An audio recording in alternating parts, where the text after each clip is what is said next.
In this video, let's look at how to do grades in Google Classroom. So I'm in my practicing classroom and I notice on the top all of my different options. I'm going to go to grades. Let's see what we have in here. Under grades, I notice that there's a list of different assignments and only one student currently, all of my students and how they've been doing. Oh, I see some work has been returned. I see some work has not yet been returned to them or graded. And I see some is turned in but not returned. Oh, there's something that's missing. And if I hover, I notice that tells me even the point value that was given. I also see the grades that were determined earlier and returned to students. So I'm going to take a quick look at this one. Like this one was turned in. Oh, I remember question of the week number one. Jeff and I had a great conversation about that. I don't need to view this submission, but I can just simply return it to the student right now. If I wanted to, I can make a private comment or just hit, I'm going to return it. Let's see. Oh, it's a check mark. Everything's good to go. It's like I've handed the paper back to the student. Everything's good. If I needed to make a comment, I could have. Now let's do another grading while we're at it. What about this one? This 10,000 point project.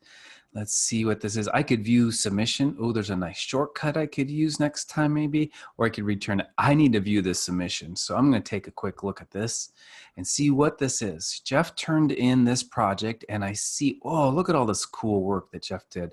That's pretty nice. And on the side, I noticed that there's a rubric that was assigned to this. And in this rubric, it's really nice. I can see what's in there. I can see the descriptor by using the drop-down menu, or I could use a little tiles. There's 10 different levels that were given in this rubric.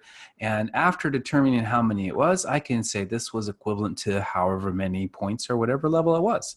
So I can leave that on there. And I noticed that there was a comment Jeff made. I can make a comment right back to Jeff. And then it says, oh, look at that. The rubric, when I clicked on that icon, whether it's the little icon, or I can even switch it right here after further review. I might have wanted to switch it. It changes the point value for me and I can see that in the box. I'm going to go ahead and hit return because you know what? I'm done with that. I read this. I spent some time looking at it. Actually, I would take longer, but this would be one way you could look at and give a point value on rubrics. Turning it to Jeff, and we've got it. This is pretty cool.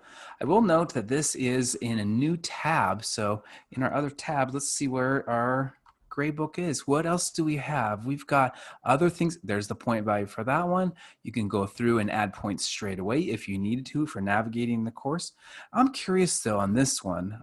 This is a 4.1. I wonder what's on this submission. What did Jeff say about navigating the course? He used the growth level, said he's probably level 1. I don't know yet. I'm just starting to play around. Oh yeah, is that in there? Oh, look at the rubric. The rubric would show me where he's at. He thinks he's just beginning. That would be fine. And then you can post comments again if need be. I'll return that to Jeff. He thought he was a 1. I agree he's a 1. Looks good to me. Again, this is in a new tab, so I'm going to try to return to my other tabs. And I see that there's more work to do. I think I'm going to talk to Jeff about this August 11th testing timeline piece that he's missing for his work.